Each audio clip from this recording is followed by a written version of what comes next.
Based on my experiences teaching and my training through all these years and observing the culture and their misunderstanding of the martial arts, I've pretty much come upon three labels that are pretty much clearly defined differences between each label to signify the differences between what we see out there and also of what I offer and what I teach. Alright, so there is self-defense training, then there's martial arts training, and then combat sport. Alright, combat sport is something that I do not teach, and it's something that I do not encourage, and it's something that I do not promote. Combat sport is what America knows about. Combat sport is what everybody is thinking that they're martial artists when they're not. They just practice combat sport. They think that they're practicing martial arts, but they're not practicing martial arts. They're practicing combat sport. So combat sport, as we know it, would be like the boxing and the cage fighting. And anything involved of where there is competition and tournaments. Like even Taekwondo tournaments is combat sport. Karate tournaments is combat sport. So anywhere there's such a competition in that manner is combat sport. Okay, that's not what I teach. Now, what else? Two that are left is self-defense and then martial arts.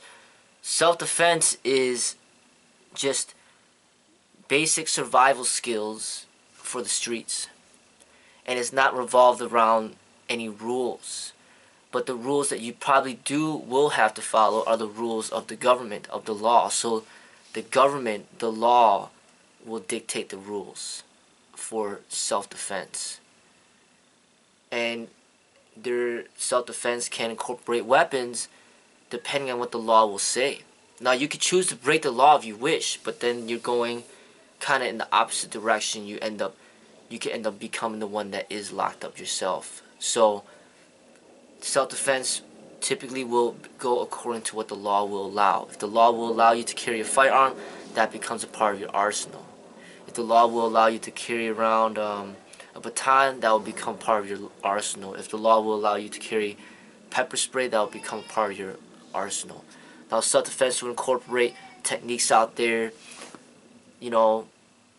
whatever techniques you need to do to survive the situation. Okay? So that is what self-defense is.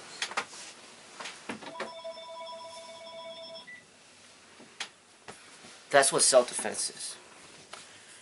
Now, martial arts training, which I end up labeling Zen martial arts, but it could just be martial arts because that's the real label. It's just martial arts.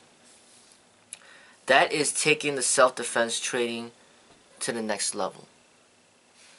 That is when you train yourself to be proficient in the combat to the extent of where you are studying it more of as a science rather than just for purely survival reasons. That is when you're studying it to the point where you're training and advancing yourself beyond the basics, where you end up sparring and becoming proficient not just against the average human being, but against also somebody else that is just as trained as yourself. So it involves a lot more tactics, and the fight may not end in just a matter of seconds, but the fight will prolong because you're dealing with somebody that's highly trained as much as yourself. And then the martial arts will also incorporate meditation and the spirituality and the philosophy as well, of learning the history and the culture and just the way of life of the ways of the East, where the martial arts comes from. All of this, including the combat sport, martial arts, and self-defense, should of course incorporate fitness development, because that will be enhancing your proficiency in all three of those avenues. But basically what combat sport is basically what martial arts is, but without the spirit. It cuts off the spirit, it cuts off the meditation, and it involves competition and ego and pride. The martial arts is the opposite of that. The martial art has no ego, no pride, no competition. It is just a self-expression, creative self-expression. And there is the self-defense aspect, which you've already gone beyond, where you're clearly capable of defending yourself in basic survival situations. But then now you're concentrating on going beyond that by actually training with somebody who's just as trained as yourself. And you're figuring out the science and tactics to basically perfect the combative defensive situation, and it incorporates learning all the techniques as a whole rather than just the simple basics of self-defense. So that is the clear differences between all three that I pretty much have been forced to label and categorize in order to help people gain a greater understanding. Because there's people that practice self-defense that think that they're practicing martial arts when they're not. And there's people that are practicing combat sport that think that they're practicing martial arts when they're not. And then there's, martial arts is the highest expression of the three.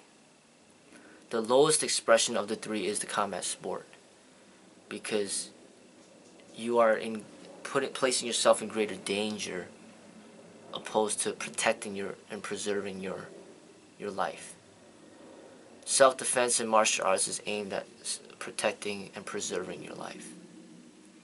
So that is pretty much what I've decided my way of trying to communicate to the public the differences of what I teach and also of what you see out there. And you should be able to decipher, after listening to this video, decipher the difference between self-defense, martial arts, and combat sport. Those three are all different. And the more that people gain an understanding, the better off the society will be, because then people will better be able to communicate with one another what it is they're specifically interested in pursuing. And when they're able to do that, then it can be more clearly defined whether or not a certain instructor may be the right fit for you or not.